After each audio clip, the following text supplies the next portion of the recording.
Welcome to Mission Evolution Radio Show with Gwilda Wiyaka, bringing together today's leading experts to uncover ever-deepening spiritual truths and the latest scientific developments in support of the evolution of humankind. For more information on Mission Evolution Radio with Gwilda Wiyaka, visit www.missionevolution.org. And now, here's the host of Mission Evolution, Miss Gwilda Wiyaka. With massive upheaval, pandemics, political unrest, and climate change, it's easy to either stick our head in the sand or just give up in despair. Is there a third option? What other choices do we have? Mission Evolution Radio TV show is coming to you around the world on the X-Zone Broadcast Network, xzbn.net. With us this hour to help find hope for our world is an old friend of Mission Evolution, Dr. Jude Currivan. Dr. Currivan is a cosmologist, planetary healer, futurist, and author of award-winning The Cosmic Hologram and The Story of Gaia. Previously one of the most senior international businesswomen based in the UK and co-founder of WholeWorld-View, she has experienced lifelong multidimensional realities, holds a Ph.D. in Archaeology, and a master's degree in physics from Oxford University, specializing in cosmology and quantum physics. Her work integrates leading-edge science and universal wisdom teachings, aiming to serve the evolution of consciousness. Her website, WholeWorld-View.org. Jude, thanks so much for joining us once again on Mission Evolution. Gwilda, it's always a pleasure to join you. We have such fun together, don't we? And even when times are difficult and the challenges are great, we still find somehow a way through. So I'm hoping that that's what we'll explore today. I think that's really a good thing to explore at this point, right? Yeah. So, Jude, it would appear to be a real mess out there. What on earth is going on? Oh, my Lord. Well, many different things I would suggest, and on many different levels.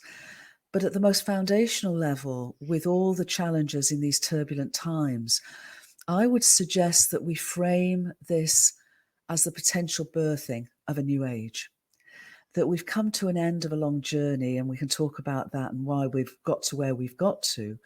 But I would suggest that we're at a moment now where our collective choice, this is our moment of choice. Do we stay primarily with a worldview that's been based on materialism and separation? Or do we come together and, we now have the evidence of leading edge science across all scales of existence and many fields of research that's converging with universal wisdom teachings to reveal that instead of a world and instead of reality and instead of a universe that's devoid of meaning and purpose and made up of separate stuff, instead we're finding that we're actually part of a universe that is living, meaningfully existing, purposefully evolving, and unified in its wholeness, where we matter, where we have meaning and purpose. So we're at this point that we can stay in that worldview that we've really followed the last few hundred years, which is a very lonely worldview. It's a very individual worldview, but it's individual in that sense of a loneliness. Or we can wake up to remember that we're inseparable, from each other and the world as a whole. That is, I think, our choice. That, I think, is our opportunity. It seems like right now, everything is going the other direction. People are getting more and more polarized, more and more judgmental, more and more shut down, more and more negative and violent in a lot of ways. How can this be leading to unification? Well, some while ago, I think it was 25 years ago, a wonderful spiritual teacher called Wayne Teasdale coined a new word, interspirituality. And he wrote a book, and a dear friend of mine, Dr. Kurt Johnson, wrote a book called The Coming into Spiritual Age. And the perspective was that a time would come where, despite the turmoil, the turbulence, the polarization, the challenges, this is 25 years ago, don't forget, would be so great that we would be in an existential crisis, a meta crisis. And that's where we're at now. And the understanding was that despite that, on an underlying basis, on a universally conscious basis, there would be some guidance, some opportunity for us to wake up. I've just contributed a chapter to an anniversary book on spirituality. And what I've said in it is I think that it's not despite things are so challenging, but because they're so challenging. When we go back through history, the Renaissance came out of wars, it came out of pandemics. We found that the League of Nations came out of the First World War. We found that the United Nations and so many global cooperative efforts came out of the Second World War. I think we're at a much more profound threshold as a species than we've ever been. I And would it's have not to, yeah, despite, it's because of that we cannot go on as we are, that perhaps this is the time to wake up and choose differently. we have seen echoes of this, but has it ever been as severe? Not as a global species. I mean, there are times when we look back through history, there have been times in prehistory where the environment has been going through major change. And when we were still, homonyms, when we were still, humans per se, but early humans, a lot of volcanism, a lot of climate change. And that probably did spur us to innovation. But now we've come together. We know we're a planetary community. We know that we're a human family. We know that, and we have the tools, Gwilda. This is the crazy thing. We have the tools to transform our world. What we don't have is a communal worldview of wholeness, of unity. And that's what I'm sharing. And that's what the evidence is now revealing and supporting us in making these different changes. And isn't that what the ancient spiritualism, okay, and the ancient teachings and the ancient mysteries, isn't that what they've all pointed towards, the base of every religion? Yes, absolutely. When you trace back through all the religions, at their most foundational, all of them have some form of what we call the golden rule in them. In other words, to treat others as you would wish to be treated. And there's a silver rule. Do you know there's a silver rule as well as a No, golden rule? Oh, no, nor that's did new to I. me. I know, it was new to me a few years ago. But the silver rule is treat others as you understand they would wish to be treated. Mm. Which Oh, almost isn't that nice? puts you in that wonderful Native American tradition of walking in others' moccasins to understand them rather than say, I'd like to be treated like this, Mhm. so I'll treat you like this, which is great. But if I can perhaps go even a step further than that and say, everything that you've told me you would like to be treated like this. I would love to treat you as you've explained to me you would like to be treated. And that involves us listening to each other and learning from each other. It involves a certain level of empathy too, doesn't it? That has been glaringly absent for quite some time. Well, if you go with the mainstream media, yes. But, I speak and you, I know, speak to many, many, many thousands of folks around the world. And in many cases, although we both agree, and of course things are very challenging, there's kindness everywhere. There's empathy everywhere. And I loved what was said at the beginning about humankind, because kind is a type of, but its other definition is, of course, compassion and empathy and generosity of heart. Perhaps we need to be humankind. As simple as that. But when we are in a worldview and therefore a mindset, and where we look at the world through the lens of separation, we make the choices that we've been making, and they're natural choices.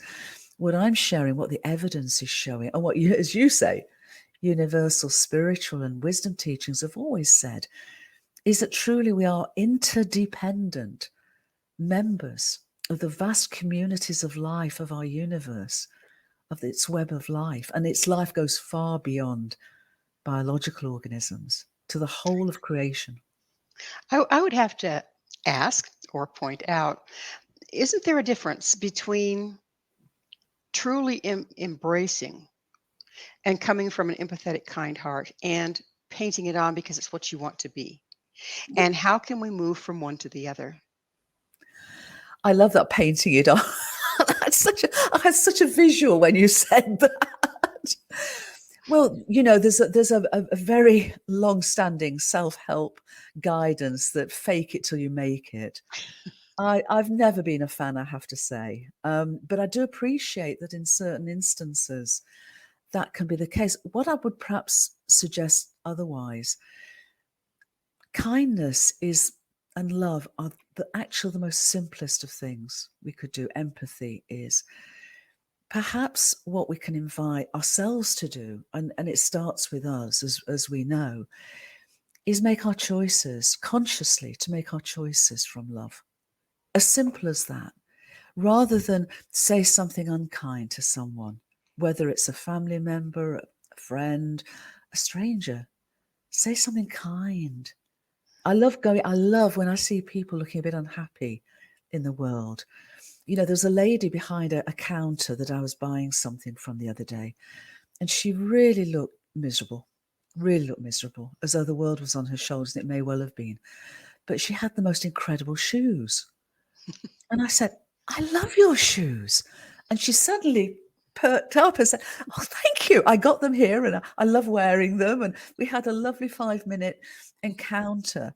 Well, speaking of walking in another person's moccasin, Yeah, exactly. it is that magic moment, though, Jude. We have to take a commercial break. Jude and I will return very shortly, so don't you dare go away. This is Mission Evolution, www.missionevolution.org. What do universal wisdom teachings have to do with science? With us this hour discussing the nature of the universe is the author of The Cosmic Hologram and The Story of Gaia, Dr. Jude Currivan. Dr. Jude, what do the wisdom teachings have to do with science? Well, what I would suggest, Gwilda, is that wisdom teachings tend to actually cluster around 3 ways of discovering wisdom. One is the way of the mind, which I call the way of the sage. One is the way of the heart, the way of the shaman. And the other way is the way of the mystic, the way of the will, the way of the purpose, the way of the seer. So when I've researched, studied, and learned from wisdom keepers from many, many traditions over many, many years, but those 3 ways of knowing offer different ways into, different lenses into what is all, universal wisdom, but from different perspectives. So the way of the sage, for example, which we find in ancient Greece or ancient Egypt, for example, is the way of sacred science, is the way of understanding that the foundations of reality are number and sacred geometry and music. Yeah, but they're very much in that sense of understanding. The way of the shaman is very experiential. It's the way of the heart. It's the way of experiencing the world as a web of life where everything is interdependent with everything else. And the way of the seer is often the unexpected, I didn't ask for this, but here it is, revelation of multidimensional realms of reality. So when we look at, for example, ancient India and the Vedic traditions, they tend to merge the sage and the seer in a realization that, mind and consciousness aren't something we have, they're what we and the whole world are. When we look at the ancient geometers of Greece, their wisdom is being discovered now thanks to computers and the ability to analyze vast amounts of information to show that the world and the appearance of reality is indeed patterned geometrically. So it scales up and it scales down. So these universal wisdom teachings all have something to teach us. And we're in an amazing opportunity and moment now where we have access to all of them. So if we triangulate from the Yes. and bring them all together, what do we end up with? A fight or something else? We end up with our way to revolutionary understanding today. For me, this is our conscious revolution, where we can interweave the way of the seer, the way of the shaman, and the way of the sage. And when we do that, we're really bringing our minds, our hearts, and our purpose together. We're literally integrating. And some folks will just be called to the way of the shaman. Others, the meditative and, all the sort of supernormal phenomena that is the way of the seer. And others will want to understand how this all works together. And I would suggest that all three now, it's really important that we co-weave all three together as Is part of our there conscious evolution. is there there's a surface understanding of these things. There's these Mhm. rituals that people fight over, and okay, to nauseum. Um, but is there a way? Don't we need to go deeper into each one in order to bring forth what it offers to bring into the triangle? Yes, but we don't all have to go that deep in all of them, in my experience. So, I've been journeying for all my life on all three, but it was a long while before I really entered into the initiatory journey of the shaman. I was in my head from very early on, and I loved science, and I walked between worlds. So I was also having the experiences of a seer from 4 years old. So I naturally journeyed along those paths of a seer and a sage. But it was a long time before my heart opened to the wonder of our beloved planetary home and, Gaia and our the interdependent web of life of our whole universe. That really, for me, was the most revelatory, because it really embodied that gratitude of a living, loving evolutionary universe within my life. Is that kind of universally, at least in our cultures, yours and mine, we're not that different. Um, is that sometimes or often the most challenging? Is the way of the shaman, the heart? I think it is. For I think those of us in the West, those of us that, I mean, I would say we're all Indigenous. We're all Indigenous. But those communities that we tend to describe as Indigenous have been our wisdom keepers for this understanding, when we in the West have lost so much of that connection through our worldview and through that paradigm I mentioned earlier of materialism and separation. They've held for us as a whole, for literally for humankind as a whole. And now their voices are being valued again. We're learning from them. And they would always say that they learn from the whole world. They learn from the web of life of which we are an interdependent part.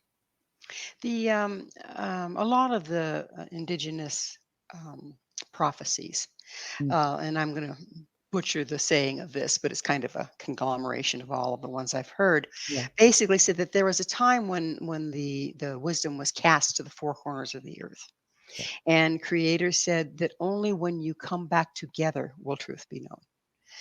Is that kind of what we're looking at here at this time in the world?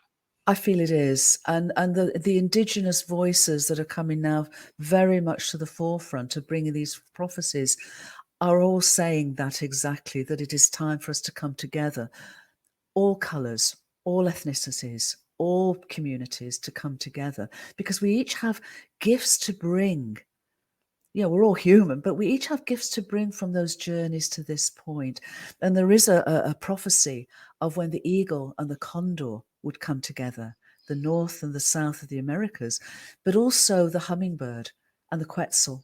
So there's some wonderful initiatives of the wisdom keepers of the indigenous communities now, really stepping in as elder brothers and sisters for us, to invite us into this remembering of wholeness. What I really find fascinating is when you look at comparative mythology, all different races and traditions are pointing to now. Yeah.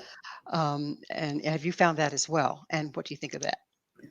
Very much so. I mean, whether it's the Mayan prophecies, whether it's the astrology of now. I mean, we're in an extraordinary period of astrology. Pluto's just moved into Aquarius.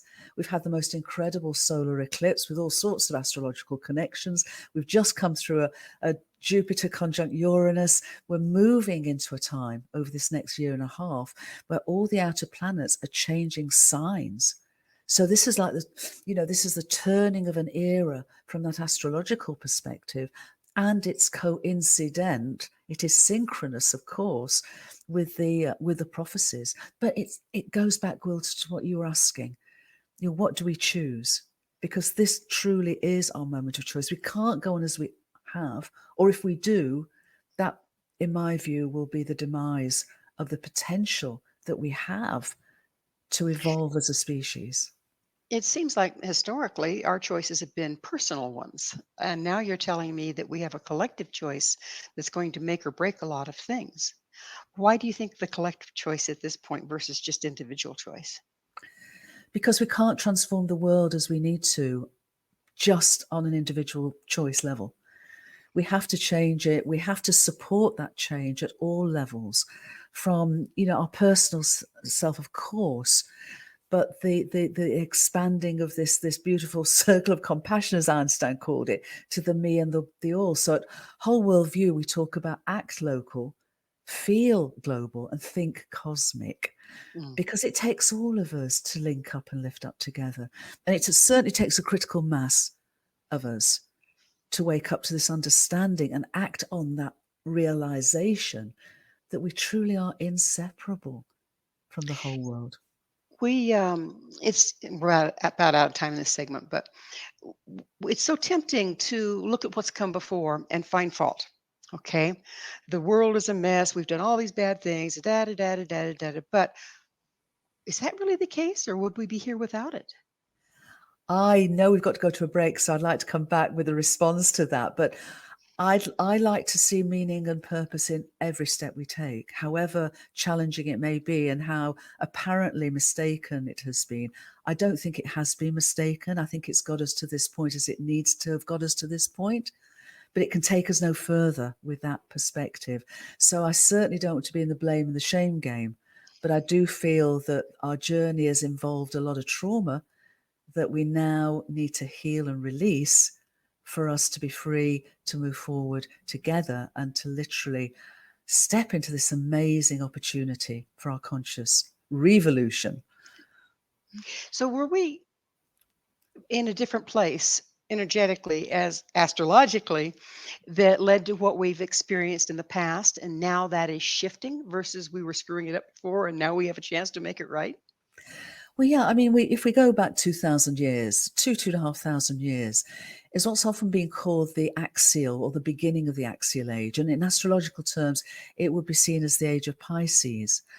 But, that axial age brought through some incredible thought leaders across the world, whether it was Lao Tzu in China, whether it was Buddha in India, whether it was Jesus in the Middle East, and many other, traditions, the Judaic traditions, the Islamic tradition. All of those came through as various waves that moved humanity's thinking on and Mhm. experiencing on. Well, it is that magic moment for our station break. Jude and I will be right back to continue our discussion. So you stay right there. This is Mission Evolution, www.missionevolution.org. Is the Earth sentient? What about the universe? This is Mission Evolution, missionevolution.org. With us discussing consciousness is Dr. Jude Currivan. Her website, wholeworld-view.org. Jude, that is a question, isn't it? Is we think of the Earth as a rock floating around in space oftentimes, but there is sentiency here somewhere. Could you go into that for us? Well, I don't want to be rude, Gwilda, but someone said you can't be half pregnant. Either either Gaia's sentient or she's not. Universal wisdom teachings would say yes, she is. In fact, the word Gaia is the name of the ancient Greek goddess of the earth. Mm. And, universal wisdom teachings in the main perceive reality as being innately sentient. And going back to what we were saying about the Vedic traditions of ancient India, that, mind and consciousness aren't what we have, but literally what we in the whole world are.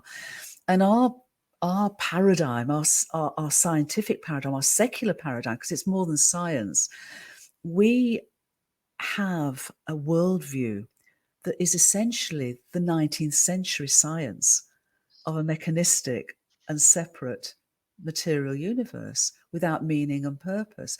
But that mechanistic paradigm came through in its height as a result of, as a precursor to, along with the Industrial Revolution. So everything that came through the Industrial Revolution, with its hierarchies and its inequalities and its exploitation, was founded on a mechanistic worldview. That worldview has stayed all through the 20th century scientific revolutions of quantum physics and relativity theory. They were put the philosophical implications of those, that we are not separate, that mind and consciousness is foundational, were pushed to the side. And instead, throughout the whole of the 20th century, despite evidence to the contrary, that mechanistic worldview continued.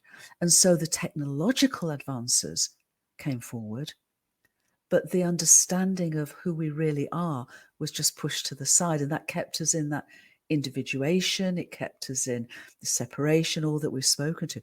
Now, leading edge science, the evidence is so strong to the point that the 2022 Nobel Prize for Physics was given to research showing that our universe exists and evolves in its entirety as a non-locally unified, unitive entity that is mindful and therefore sentient. So we're now at this point where the science is so compelling and it's converging with wisdom, universal wisdom teachings, so that we're at this point where, yes, we can say yes, not just because our heart says yes, but the evidence on all scales says yes, that our planetary home is sentient, and a sentient being in a sentient universe. Wasn't the mechanistic approach, didn't it make it easier to be heartless? Oh gosh, yes. I mean, I don't think we can ever be heartless, but it sort of subjugated our hearts. It sort of gave prominence to our minds. And of course, it was very successful. I mean, when we think of the sort of the several hundred years from medieval times in Europe, you know, medieval times in Europe was absolutely dominated by the authority of the Catholic Church. There was no willingness, you know, you're a heretic. If you want to try and understand a little bit more about the nature of the world, you're a heretic. It was very dangerous. So there was a whole journey to that point in the mid-19th century where science had separated from any perspective of spirituality because it was too dangerous not to. But it got us at that point where then it was able scientifically to underpin a technological revolution that was the industrial age and all that's come since. I'm not blaming or shaming it. It's brought us to where we are. And that, it seems to me, that sense of self is also really important, because we go back to medieval times and we didn't have that sense of individuality. We had the sense of a deeper community, but it was pretty miserable for many folks. We've now come almost to the limit, it seems to me. We've stretched our individuality as far as it can go. And now, but from that place, we can take a next step to come from that sense of diversity and uniqueness and gifts and come together. Well, isn't that the way of the world? Expansion and contraction. Everything grows that way. So you does. say that meaningful information is fundamental to the universe. How? How? How? Well, let's take a step back to the proposal and the evidence that mind and consciousness aren't what we have. Universal mind, cosmic consciousness is the foundation of reality. And we could go many hours into this. And I write, of course, in the Cosmic Hologram and the Story of Gaia about this with the evidence.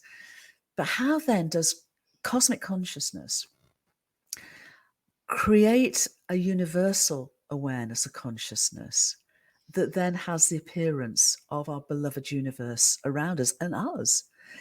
It does so as in a language. It does so in a language, but that language isn't English. It's a digital language made up of just two letters of an alphabet, ones and zeros. And we know from all the evidence that we have at cosmological scales right down that language is expressed as the energy, matter, and space-time appearance of our universe, and it does so from the most minute scale, as small as to an atom as to the whole universe. But at that minute scale, cosmic consciousness, universal consciousness, rises not just as the two letters of the alphabet, which as themselves don't have meaning, but combined as atoms, as molecules, as stars, as planets, as plants, as people, just as our digital technologies. You know, you and I are able to have this conversation because the image of me has been translated into long strings of ones and zeros, scooted down wires and off satellites and all the rest of it to your computer, where it's retranslated from ones and zeros into my image and my voice, vice versa. Think of our whole universe doing this. Our So whole universe. that would say that our belief in separateness, our belief in polarization is erroneous at the very basic level. It is erroneous. Reality is real. And reality, the appearance of our universe, its reality emerges from these deeper levels of causation as the meaningful information that I describe, because every atom is innately meaningful. Every leaf on every tree, every person, everything in existence is innately meaningful and purposeful. Our universe exists meaningfully to evolve purposefully. So yes, absolutely, we are inseparable. And yet, the unity of our universe, its wholeness, is expressed in this radical diversity. So that kind of takes us back to when we were talking about, was the past a mistake? Did we just mess things up? Well, if you've already arrived, you can't evolve, can you? No, it's a journey, isn't it? And Yeah. our universe's journey, and so our evolutionary journey, began 13.8 billion years ago in its smallest and most simplest of states. And yet everything there, rather like a baby universe, everything there in its relational laws of physics, in the way it was, in its meaningful information, able then to evolve from simplicity to complexity. So every step on that way is of itself meaningful and purposeful. And I would suggest, as I think you're suggesting, that the journey we've made to now is the journey we've made to now. And we've learned so much, and it's cost us so much. So now is the time, it seems to me, for us to heal this dis-ease of separation. Have we gone from simplicity into great complexity and yet are destined to move into yet a more simple way of being? Yeah, because we've actually moved into complication rather than complexity. There's that. The universe is complex. Human behaviors are very complicated. And yes, and what's really lovely is that every step on that journey, that universal journey to here and now, every step into greater complexity has involved cooperation. It's involved collaboration. It's not involved, other than healthy competition, it's not being able to progress without that willingness and that ability and that intelligence that's absolutely embodied within it to cooperate at greater levels of complexity. And again, that's our choice now. And we're trying to do it, but we've been trying to do it from a worldview of separation. When we turn round and realize that, we're not in any way separate, I think it's going to make it much easier. Much easier. I hope so. So, We're about out of time in this segment, but it seems to me like what you're saying makes such perfect sense, because you can't participate if you can't compromise and blend. absolutely. And you can't solve a problem from the same level of understanding that created it. There is that, yes. So I think it's Well, the both. I think it's the both and we're at such an amazing threshold of potential and That possibility, it seems to me. it is exciting. It's a wonderful time to be alive, even with all the trials and tribulations. Yeah, Yeah. yeah. Well, it is that magic moment for a station break. Please stay with us as Jude and I continue to explore the evolution of consciousness. This is Mission Evolution, www.missionevolution.org. What choices do we have? This is Mission Evolution, missionevolution.org. We're continuing our discussion with Dr. Jude Currivan. Her website, WholeWorld-View.org. Jude, is evolution a given or is a certain amount of participation needed? Oh, I think participation, Gwilda. When I was writing the story of Gaia, I love the stories of participation. You know, whether it was the evolution of nucleated cells, which required symbiosis and bacteria working with together, and whether it was slime molds and how they find their food and cooperate, whether it was the altruism that I was finding through so many stories. But absolutely, evolution is participatory. And that leads us back to choices, doesn't it? It does indeed. We And not only choose to participate, but how we participate is a choice as well. it is, and that's one of the reasons why I mentioned earlier at Whole World View, we talk about acting local, feeling global, and thinking cosmic, because I think it's really important that at least on a sort of an accessible, easy level, for folks just to understand that we are inseparable. Just even if people have to take it on trust. I was going to say, trust me, I'm a doctor, but I'm not going to say that. But, that's why I've brought so much of the evidence together, because the evidence is so compelling. And it absolutely converges with universal wisdom teachings and spirituality-based teachings. So there's a foundation there, there's an underpinning and a framing there that is cosmic, but that vast cosmos, I talk about the big breath of our cosmos, not beginning in a big bang. It was tiny, but it wasn't the chaos of a bang. It was the most incredible first moment of an ongoing, ordered, exquisitely fine-tuned big breath. That big breath of our universe breathes through us in every moment, in our little breaths. So even when we breathe, if we can have a sense of breathing that big breath of a living and loving universe through us, when we breathe out love. Breathe that love. As simple as that. So all our choices we can make them complicated, we can make them complex. But if we take that thinking cosmic and that vastness and bringing it into the intimacy of our lived experience, and then we act local in our communities and we feel global, knowing the things we can do that can help the environment when we come, personal choices, but when we come together. I'm doing a huge amount of work now, bringing this unity of understanding into economics and education, and folks who are doing wonderful work with the environment. But they too are saying, thank goodness, now we've got an underpinning and a framing. This unity of understanding empowers us. So, what do you feel or you see as evidence that our universe meaningfully exists to purposefully evolve? Well, first of all, we need to go back to the very beginning. And that's 13.8 billion years ago. And at that moment, at those first few moments, the only energy matter or matter were beginning of atoms of helium and hydrogen, the simplest of atoms.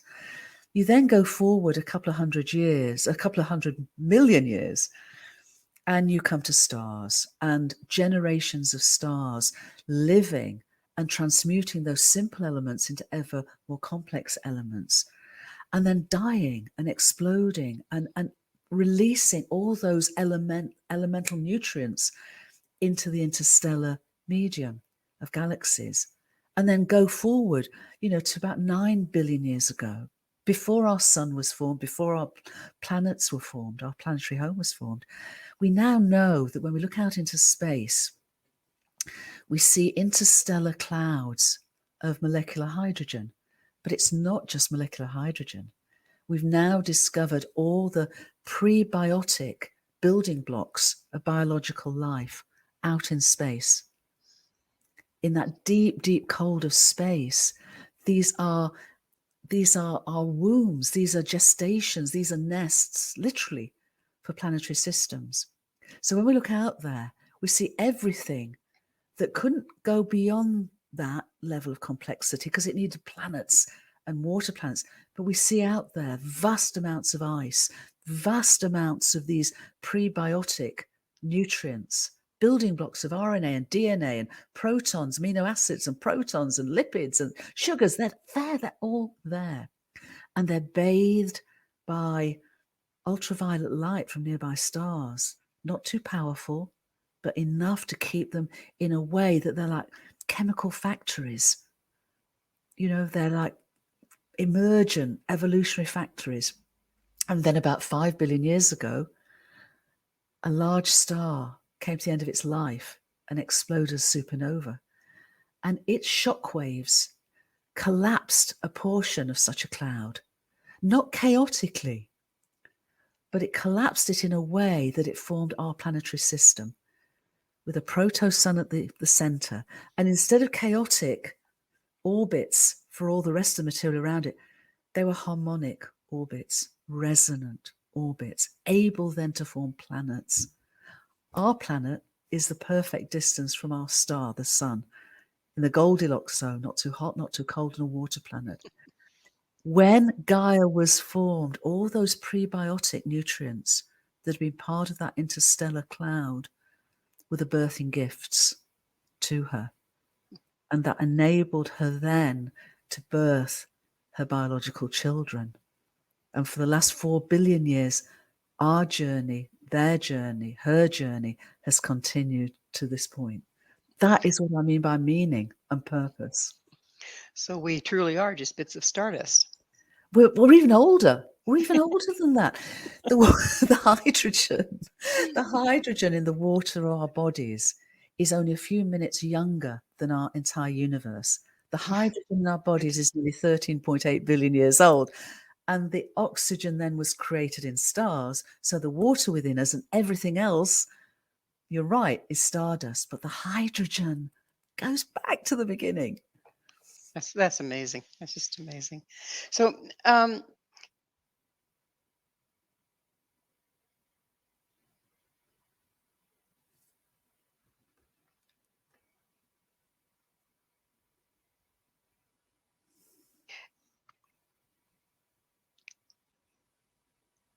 were you able to hear my question, Jude?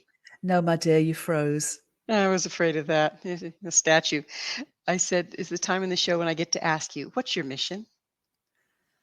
Oh, my Lord. I don't think I have a mission. I think each of us is a mission. Each and every one of us is a mission of our universe to come into this earth walk and to experience and to learn. And I hope to find love and joy. But rather than having a mission, I think the very nature of our living, loving, evolutionary universe is that everything in existence is its profound mission. And there's purpose behind everything, isn't there? Yes.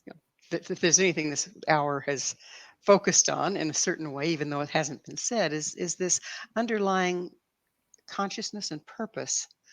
Where did it come from? For me, it goes back to, again, universal wisdom teachings that the nature of reality is mind and consciousness, cosmic consciousness. Some would call it the ground of all being. Others, great mystery, or God, or Allah, or many other terms. But, for me, if you ask, where is God or where is great mystery, I would say everywhere, everywhen. There is nothing that is not. So what do you see as the results of our upcoming collective choice? That's the biggest question of the lot. I don't know, but I suspect that neither you nor I would be here if we weren't optimistic. And I think realistically optimistic, because I think I see so much that is converging now. And I mentioned earlier, it's not despite all the meta-crisis challenges we face, it's because of them. Because otherwise, in easy times, and again, When you look at the evolutionary journey of the whole universe and our planetary home, it progresses through challenge. It always progresses through challenge. In times of ease, nothing much happens, to be honest.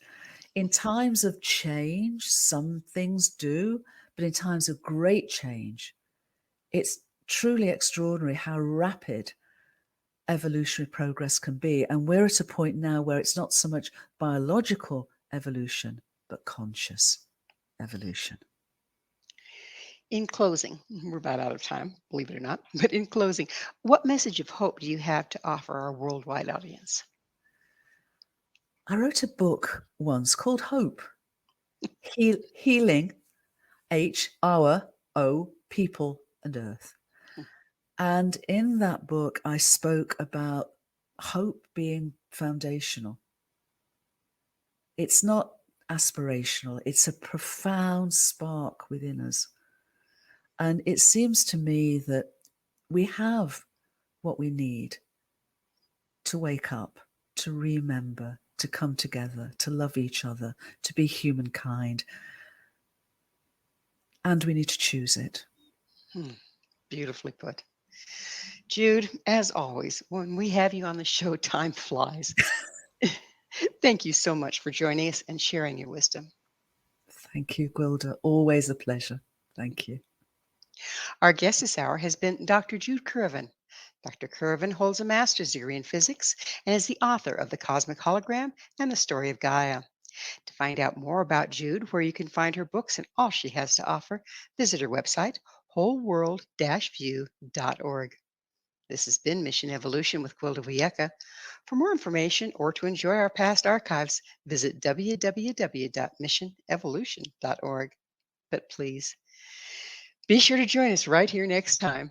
This mission will continue, bringing information, resources, and support to our evolving world.